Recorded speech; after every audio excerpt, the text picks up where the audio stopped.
El país pensaba que lo sabía todo. Que Miguel Uribe murió por causas naturales, que fue una tragedia política más, una estadística más.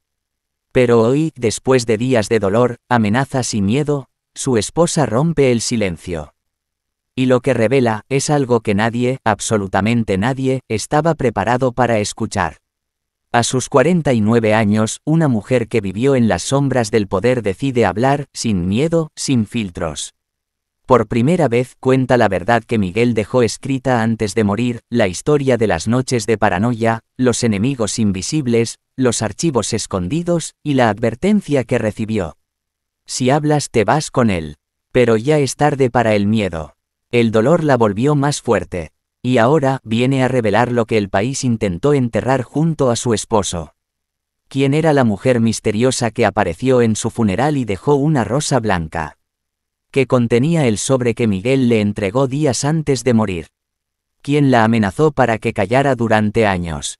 ¿Y por qué, justo ahora, decidió hablar? Esta es una historia de traición, espionaje, silencios comprados y verdades peligrosas. Pero también es la historia de una promesa de amor, que ni la muerte pudo borrar. Quédate hasta el final, porque lo que escucharás cambiará por completo todo lo que creías saber sobre Miguel Uribe. El país entero la recordaba como una mujer elegante, silenciosa, discreta. La esposa de Miguel Uribe jamás concedía entrevistas, jamás opinaba en público, jamás se mostraba en los mítines. Siempre detrás de su esposo, sonriendo leve, sin levantar la voz. Nadie imaginó lo que callaba. Hasta que habló, y cuando lo hizo, estremeció a millones.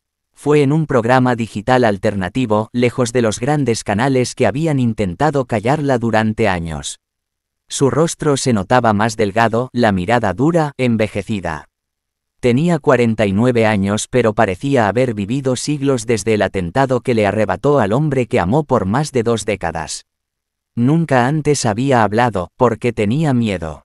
Pero ahora tengo rabia. Y con rabia se habla más claro. Esa fue la primera frase. Y fue como encender una mecha.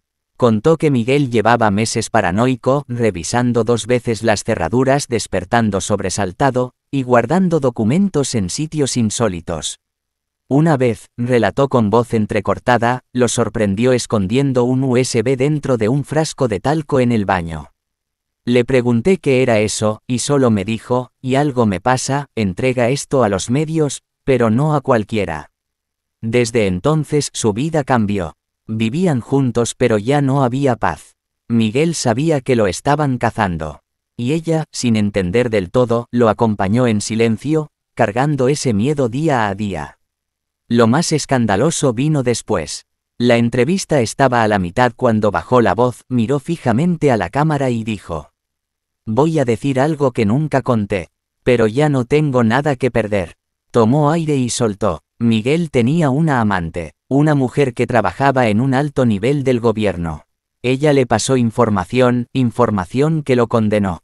El entrevistador se quedó en silencio. Ella continuó: «Yo la descubrí, y él me confesó que había caído en ese juego para conseguir acceso a archivos secretos, nombres de funcionarios, grabaciones. Él no la amaba, la usó, y cuando quiso cortar, ella lo amenazó». Ese dato encendió las redes. Las teorías se dispararon. ¿Quién era esa mujer? ¿Qué relación tenía con el poder? Y lo más grave, fue ella quien lo delató. Luego vino otro golpe. La esposa reveló que la noche antes del atentado, Miguel no durmió. Se la pasó escribiendo una carta de 4 páginas que luego guardó en un sobre con su nombre. Esa carta, dijo, no la ha mostrado completa, pero leyó una parte frente a la cámara. «Si estás leyendo esto, es porque ya no estoy. Tú me conoces. Sabes que no soy cobarde. Pero esta vez estoy asustado. Me están siguiendo, me están espiando. He descubierto cosas que nadie debería saber. No me matarán por tonto, sino por curioso». Tras leerla, sus ojos se llenaron de lágrimas. ¿Cómo vive una sabiendo que su esposo escribió su despedida, y nadie hizo nada para evitarlo?, preguntó con rabia. ¿Cómo duerme el Estado sabiendo que cayó, que enterró la verdad? Pero lo más morboso aún no llegaba. Ella dijo que días después del atentado, una mujer desconocida fue al funeral. Iba vestida de negro con gafas oscuras. Se acercó al ataúd, dejó una rosa blanca y murmuró algo que solo ella, la esposa, logró escuchar al estar tan cerca. Te advertí que no te metieras. Nadie la volvió a ver. No firmó en el libro de condolencias. No apareció en fotos. No era familiar, pero su frase quedó como una daga en la mente de la viuda. Las redes sociales ardieron. Esa mujer era la amante de la que hablaba. La misma que le entregó información. La que tal vez lo entregó. Los comentarios se desbordaron. Esto parece una novela de Narcos y Casa de Papel juntas. ¿Quién está ocultando la verdad? Que hable esa mujer ya. Si algo le pasa a la esposa, ya sabemos por qué. La entrevista cerró con una frase que partió el alma de muchos. Miguel no era perfecto, pero no merecía morir así. Merece justicia. Y si tengo que arder en el escándalo para conseguirla, entonces que arda todo. Y así terminó el silencio de una mujer que por años solo caminó detrás de su esposo. Pero ahora iba al frente de la lucha por la verdad. Eran las 7:12 de la tarde de un jueves cualquiera, o eso pensó ella.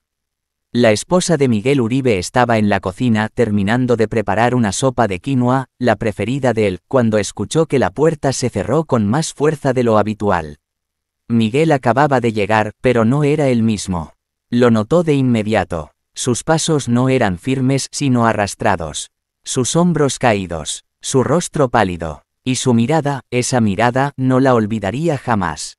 Miguel, ¿estás bien?, le preguntó, extrañada. Él no respondió de inmediato. Dejó el maletín sobre la mesa del comedor y se sentó en silencio. Tardó casi 2 minutos en hablar, pero cuando lo hizo, sus palabras fueron como un presagio. Si mañana no regreso, no llores por mí. Lucha por mí. Ella pensó que era una metáfora. Una exageración. Pero no. Miguel hablaba en serio. Estaba despidiéndose. Esa noche no comió. No prendió el televisor. No revisó el celular. Solo se quedó en la sala mirando por la ventana como si esperara que algo, o alguien, llegara a buscarlo. Horas después, ya en la habitación, él comenzó a caminar de un lado a otro. Iba descalzo con el ceño fruncido, murmurando cosas que ella apenas entendía. Decía frases como, esto se va a saber. Hay nombres que no se pueden proteger más. Estoy cansado de ser leal a quienes solo destruyen. Ella lo observaba con miedo. Miguel nunca se había quebrado así. Fue entonces cuando abrió el cajón de su escritorio y sacó un sobre blanco sellado con cinta adhesiva. Lo puso sobre la cama y le dijo, si algo me pasa, abre esto. Solo tú. Ella lo tomó con manos temblorosas. El sobre tenía su nombre escrito con letra rápida, nerviosa. Miguel, ¿qué hay aquí? Solo cosas que podrían protegerte. Y quizá, si se hace justicia, salvar a otros. La noche continuó en silencio. No durmieron juntos. Miguel se quedó en el sillón del estudio con el celular apagado y un cuaderno en el regazo. Escribía. Y escribía, y escribía. Ella se levantó a las 3:41 de la madrugada al no soportar más la ansiedad. Al entrar al estudio, lo encontró dormido, pero con el cuaderno abierto. Lo hojeó rápido, y lo que leyó le heló la sangre. Los contratos de la Zona 4 se firmaron con nombres falsos. La comisión fue aprobada por alguien del círculo más alto. Si esto sale a la luz, me van a buscar. No me van a dejar vivo. A la mañana siguiente, Miguel se despidió con un beso en la frente, algo que no hacía desde hacía meses. La abrazó fuerte, más fuerte de lo normal, y le dijo algo al oído que después se repetiría una y otra vez como un eco insoportable. Recuerda mis ojos, porque ahí estaba todo. Ella no lo supo hasta ese momento. Pero esa era la última vez que lo vería con vida. Horas después, el atentado. Días más tarde, ya con el cuerpo de Miguel en el hospital, en coma inducido, ella fue la única autorizada a ingresar en la UCI a hablarle. El doctor Zapata lo permitía, esperando algún tipo de reacción neurológica. Y ocurrió. La segunda noche, mientras ella le sostenía la mano y le repetía, estoy aquí, mi amor, estoy aquí, una lágrima rodó por el rostro de Miguel. El doctor lo confirmó, no fue un reflejo, fue real. Miguel estaba consciente, Aunque no podía hablar, sentía. Sabía. Y recordaba. Luego vino lo peor. 3 días después del funeral, ella recibió una carta sin remitente, metida debajo de la puerta de su casa. No tenía nombre, solo decía, tú sabes lo que él sabía. No te equivoques, el silencio protege, y al interior, una foto. Una imagen de ella entrando a la clínica, el día del coma. Alguien la estaba vigilando. Desde ese momento, su vida cambió para siempre. Dejó de salir, quitó todas sus redes sociales. Solo hablaba con su hermana y un abogado. Vivía con paranoia. Miraba debajo del auto cada mañana. Desconfiaba de su propia sombra. Pero nunca olvidó esa última mirada. Miguel no solo se despedía esa noche. Miguel le estaba dejando una misión. Una advertencia. Una verdad. No tenía nombre. No tenía rostro. No tenía voz. Pero estaba ahí, siempre ahí. Era esa figura que aparecía en las esquinas, en los espejos retrovisores, en las sombras de la noche. Miguel lo llamaba, el hombre del paraguas. Su esposa, con el tiempo, aprendió a llamarlo de otra forma. La sombra que siempre nos siguió. Todo comenzó de forma sutil. Miguel llegaba a casa alterado. Decía que alguien lo observaba. Que en los semáforos un mismo auto lo seguía. Que el tipo que barría la entrada del Congreso siempre estaba ahí, pero nunca barría nada. Me están vigilando, pero no es vigilancia oficial. Esto es algo más sucio, le dijo una noche, al llegar sudando, con la camisa pegada al cuerpo por los nervios. Ella pensó que eran paranoias políticas. Miguel siempre había sido crítico, frontal, incómodo para muchos. Lo había enfrentado todo, desde contratos turbios hasta alianzas disfrazadas de progreso. Pero esa vez era distinto. La confirmación vino un día cuando fueron juntos a un restaurante en Chapinero. Apenas se sentaron, Miguel bajó el tono de voz y le dijo: no te asustes, no lo mires, está sentado 2 mesas atrás simulando leer el periódico. Siempre lo hace, lo cambia cada 3 minutos. Ella, con disimulo, lo miró. Un hombre de unos 50 años, tez pálida, cabello corto, traje gris sin arrugas. Pero había algo extraño, no comía, no tomaba nada. Solo observaba. Y sonreía. Cuando se levantaron para irse, él los siguió. Y cuando tomaron el taxi, Miguel notó que otro auto los venía siguiendo por 3 cuadras. Ese día, ya no hubo más dudas. No era paranoia, era real. Y era peligroso. Desde entonces Miguel comenzó a cambiar su rutina. Ya no usaba su chofer habitual. Cambiaba de celular cada semana. Hacía llamadas cifradas y evitaba ciertos nombres incluso dentro de casa. Una noche, su esposa lo escuchó llorar. No lo hacía desde la muerte de su padre. Pero esta vez no era tristeza. Era impotencia. Yo no tengo miedo por mí, tengo miedo por ustedes. Si a mí me quitan del camino, ¿qué va a pasar contigo? Con los niños. Ella le tomó la mano. Pero él la soltó, se levantó y comenzó a mirar por la ventana como lo hacía cada noche. Luego vinieron las amenazas. Primero fueron indirectas, una llamada con ruido blanco al celular de su hijo mayor. Un sobre con una cruz dibujada dejado en el buzón sin remitente. Luego, más frontales, un correo con una sola frase, callado vives más. Y entonces la foto. Una imagen impresa, en blanco y negro, que mostraba a Miguel entrando al edificio donde vivía su madre. En el fondo de la imagen, desenfocado pero reconocible, aparecía el mismo hombre de traje gris. El mismo que los había seguido en Chapinero. El mismo que lo miraba desde hace meses. La misma sombra. Una tarde, Miguel desapareció durante casi 3 horas. No avisó, no respondió mensajes. Cuando regresó, estaba pálido, con la camisa manchada de polvo y la corbata medio suelta. Jamás dijo dónde estuvo. Solo dijo, me advirtieron que ya pasé la línea. Y entonces lo soltó todo. Hay un grupo. No es un partido, ni una mafia común. Es algo que mezcla poder, negocios, política, inteligencia. No tienen rostro, pero manejan todo. Me ofrecieron quedarme callado. A cambio, me daban un puesto, protección, inmunidad. Ella lo interrumpió. ¿Y tú qué les dijiste? Él la miró con ojos brillantes. Que no nací para obedecer a los cobardes. Fue ahí cuando comenzó el encierro voluntario. No salía sin revisar 2 veces el carro. No comía nada que no fuera preparado por ella. No aceptaba reuniones sin conocer la lista completa de asistentes. Y empezó a grabar todo. Cada conversación, cada reunión, cada documento. Todo iba a una carpeta azul que escondía en la caja fuerte. Una carpeta que, tras su muerte, desapareció. Una noche, ella escuchó un golpe en la sala. Salió corriendo. El ventanal estaba abierto, y en el suelo había un papel doblado en 4. Solo decía, él lo sabía, tú también, calla. Esa fue la primera vez que pensó en irse del país. Después del atentado, cuando Miguel ya estaba inconsciente en la UCI, ella sintió esa sombra más cerca que nunca. No físicamente, sino en todos lados. Las luces de la casa parpadeaban. Las cámaras de seguridad fallaban.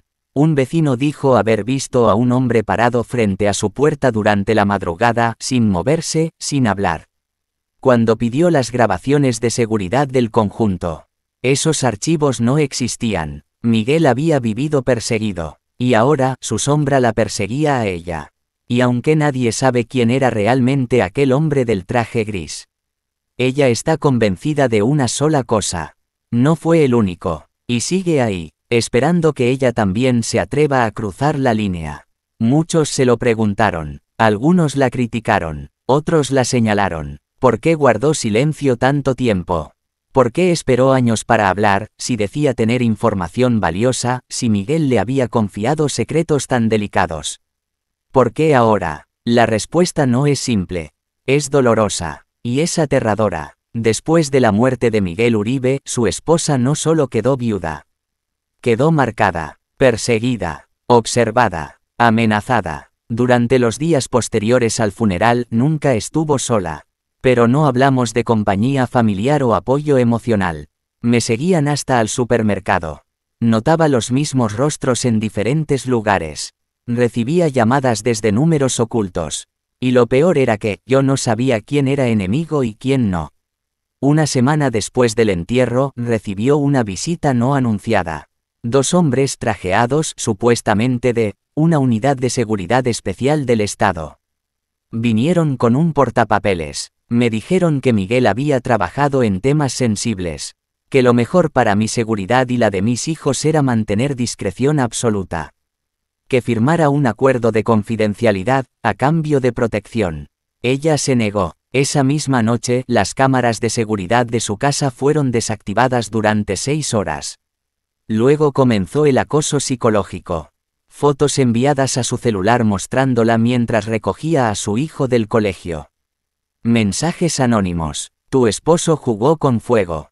No repitas su error. Quieres que tus hijos tengan la misma suerte. El silencio es tu seguro de vida.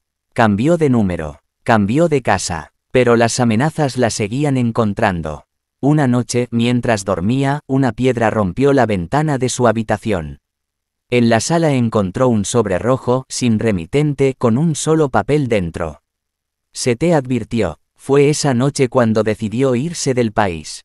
Con la ayuda de un viejo amigo de Miguel, logró llevar a sus hijos a un país europeo, sin avisar a nadie. Ni a sus padres. Pasó 8 meses fuera, en silencio, con miedo, pero también con tiempo para pensar. Allí entendí que no se trataba solo de proteger a mis hijos, sino de proteger también el legado de Miguel. Porque su muerte fue presentada como un accidente, un asunto cerrado. Y eso es lo que ellos querían, enterrarlo con sus verdades. Desde Europa, empezó a reconstruir los últimos meses de Miguel. Llamadas que él había hecho. Correos sospechosos. Documentos filtrados. Nombres que se repetían en reuniones oscuras. Todo eso lo almacenó en un disco duro encriptado.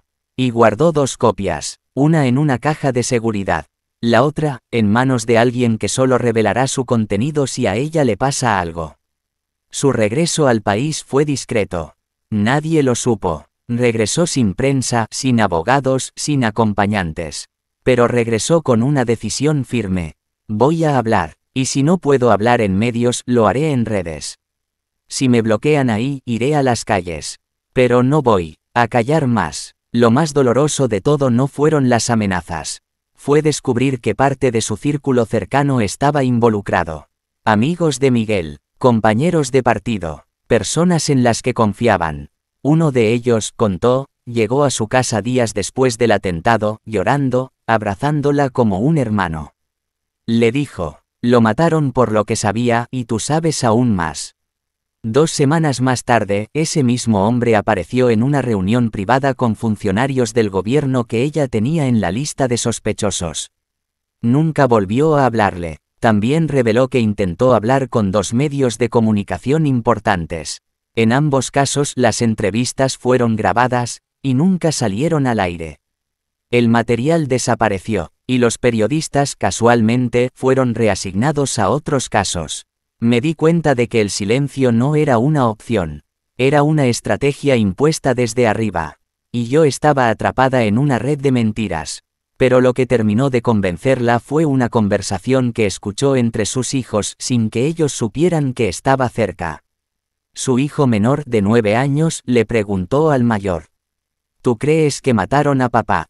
Y el mayor respondió con voz firme: sí, pero algún día mamá lo va a contar todo.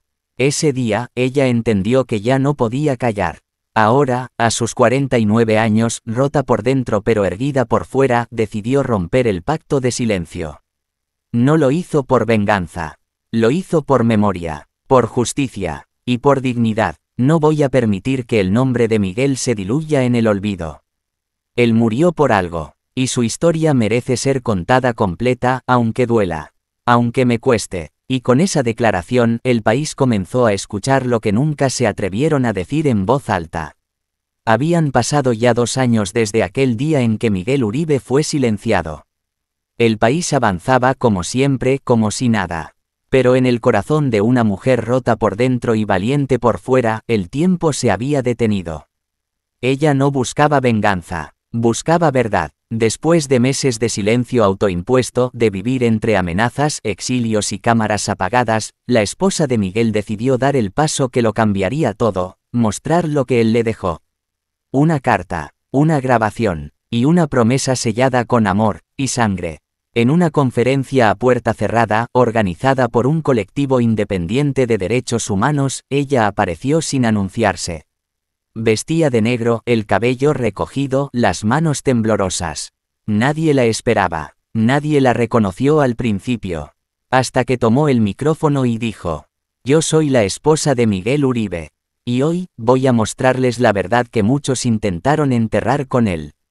Un silencio sepulcral invadió el auditorio. Sacó de su bolso un sobre blanco, el mismo que Miguel le había entregado días antes de su muerte.